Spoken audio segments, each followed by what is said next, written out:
Hello बच्चों, welcome to Ashish classes. आज का हमारा टॉपिक है न्यूक्लियस। ठीक है, तो न्यूक्लियस क्या होता है बच्चों? ये भी एक सेल ऑर्गन होता है। जैसे सेल के अंदर हमने बहुत सारे ऑर्गन अभी तक डिस्कस कर चुके हैं। ये हमारी सेल है और उस सेल के सेंट्रल पार्ट में यहाँ पर जो ऑर्गन होता है, सेल ऑर्गन होता है, उसी को बच्चों बोलते हैं हम लोग न्यूक्लियस। तो न्यूक्लियस हमारे सेल का बहुत ही इंपॉर्टेंट ऑर्गन होता है। मतलब अगर जितनी भी एक तरीके से हम ये कह सकते हैं कि जो सेल के अंदर जो न्यूक्लियस होता है वो सेल पर अपना कंट्रोल रखता है। ठीक है, आइए इसको हम डिस्कस करते हैं यहाँ पर। तो सबसे पहले ये जो स्ट्रक्चर दिया गया है, ये न्यूक्लियस का स्ट्रक्चर दिया गया है। अब इस न्यूक्लियस में कौन कौन सी चीज़ें पाई जाती बच्चों? तो सबसे पहले हम बात कर लेते हैं न्यूक्लियर इन्वेलप। मतलब ये जो न्यूक्लियस के चारों ओर ये जो इन्वेलप दिख रहा है, एक घेरा टाइप का दिख रहा है, ये जो दिख रहा है इसको बोलते हैं बच्चों न्यूक्लियर इन्वेलप। और उसके बाद में यहाँ पर ये जो एक लिक्विड टाइप दिख रहा है इसे बोलते हैं बच्चों न्यूक्लियोप्लाज्म। जैसे सेल के अंदर साइटोप्लाज्म होता है वैसे न्यूक्लियस के अंदर न्यूक्लियोप्लाज्म होता है। आगे देखिएगा, ये यहाँ पर क्या होता है, न्यूक्लियस के अंदर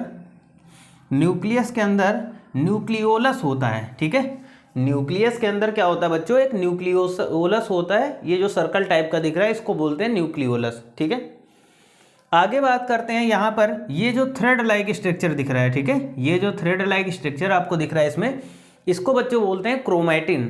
जो धागे नुमा संरचना है इसको क्रोमैटिन बोलते हैं। और यहाँ पर ये जो दिख रहा है खाली जगह, इसको बोलते हैं बच्चों न्यूक्लियर पोर। ठीक है, न्यूक्लियर पोर क्या करता है कि जितने भी हमारे मॉलिक्यूल्स होते हैं उन मॉलिक्यूल को बाहर जाने से रोकता है। जैसे प्रोटीन हो गया, विटामिन हो गया, ये सारी चीज़ें या प्रोटीन वगैरह जो भी चीज़ें होती हैं उन मॉलिक्यूल को यहाँ से जाने से रोकता है। बच्चों अगर हम बात करते हैं न्यूक्लियर इन्वेलप की, तो न्यूक्लियर इन्वेलप दो लेयर से मिलकर बनती है। एक तो ये आउटर लेयर हो जाती है और एक हमारी इनर लेयर हो जाती है। ठीक है, तो जो आउटर लेयर होती है न्यूक्लियर इन्वेलप की, ये हमारे लिपोप्रोटीन की बनी होती है। ठीक है, किसकी बनी होती है बच्चों? तो ये जो आउटर लेयर होती है वो लिपोप्रोटीन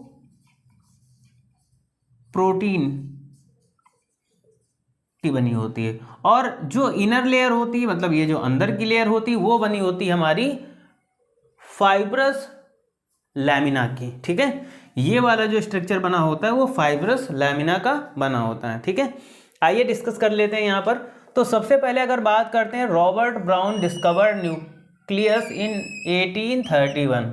तो सबसे पहले यहाँ पर देखिएगा, रॉबर्ट जो हमारे ब्राउन थे, रॉबर्ट ब्राउन ने न्यूक्लियस की डिस्कवरी की थी 1831 में। ठीक है, 1831 में न्यूक्लियस खोजा गया था या डिस्कवरी हुई थी। ठीक है, nucleus is completely bounded by membrane. तो आपको बता चुके हैं यहाँ पर ये जो न्यूक्लियस होता है वो कंप्लीटली मेम्ब्रेन के द्वारा बाउंडेड होता है, जिसे न्यूक्लियर इन्वेलप बोलते हैं। और ये इसकी दो लेयर होती है, एक इनर इन्वेलप लेयर और एक आउटर लेयर। ठीक है, इट इज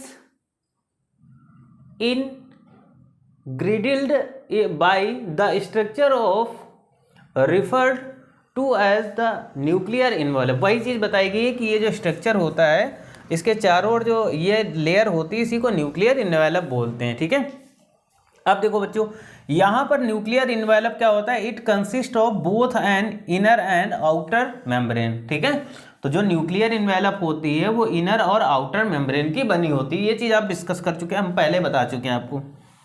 न्यूक्लियर पोर क्या होता है? न्यूक्लियर पोर जैसे ये वाला जो पार्ट बताया था, न्यूक्लियर पोर होता क्या बच्चों? तो द इन्वेलप इज परफोरेटेड। जो इन्वेलप होती है वो परफोरेटेड मतलब छिद्रित होती है। ये जो खाली जगह है इसको बोलते हैं perforated by a small gap.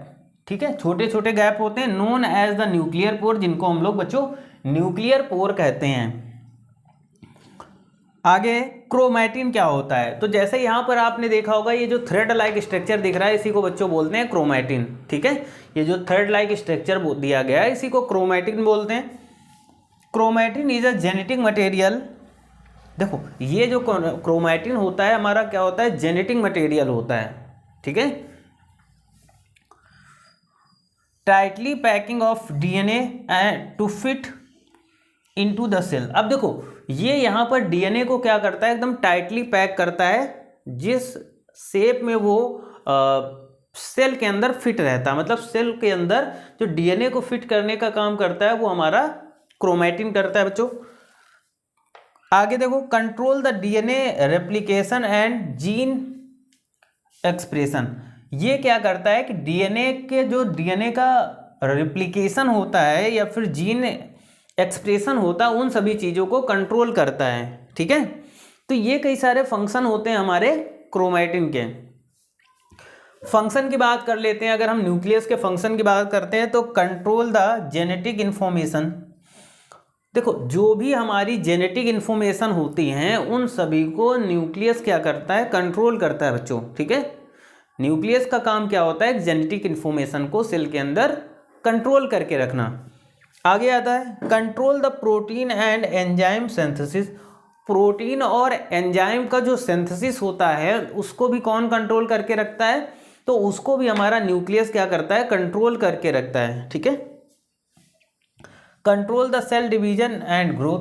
अब देखो, जब भी कोई सेल का डिवीजन होगा या उसमें कोई सेल में ग्रोथ होगी तो उन दोनों चीज़ों को कंट्रोल कौन करके रखता है, हमारा न्यूक्लियस। यानी न्यूक्लियस क्या करता है, सेल का चाहे ग्रोथ हो या फिर उसमें डिवीजन हो, इन दोनों चीज़ों पर न्यूक्लियस का कंट्रोल रहता है कि कब कहाँ कौन सी सेल का ग्रोथ कितना होना है। ठीक है, तो ये सारा कंट्रोल होता है न्यूक्लियस के ऊपर, न्यूक्लियस करता है।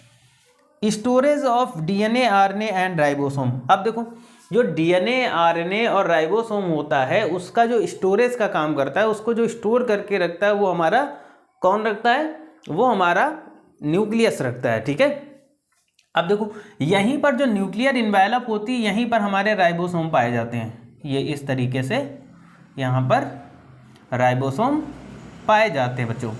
ठीक है, तो छोटा सा टॉपिक था लेकिन इम्पोर्टेंट था। आई थिंक सबको समझ में आया होगा, और अगर आप चैनल पे नए हैं तो चैनल को सब्सक्राइब करिएगा, वीडियो को लाइक और शेयर करिएगा। Thank you for this class. मिलते हैं नेक्स्ट टॉपिक में।